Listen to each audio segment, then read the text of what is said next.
मी old school ती जेन्सी ती city वाली आणि मी देसी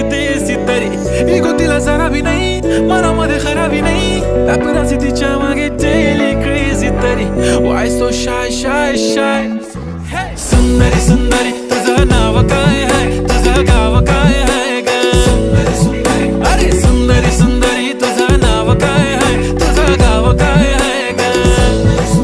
अरे सुंदरी तुझं नाव काय आहे तुझं गाव काय आहे ग ती ओजी एकदम फाईन आहे आणि थोडीशी डिवाइन आहे कशी लाजते बघून आयना आणि चेहऱ्यावरती शाईन आहे खानदानी ग्रॅटिट्यूड ॲटिट्यूड पुरा एशियाना चौथं केलं स्टाईल केलं मूव तिच्या समोर फिक्क गोल्ड आहे बोलायला पक्की बोल्ड आहे खरंच खूपच सुंदर आहे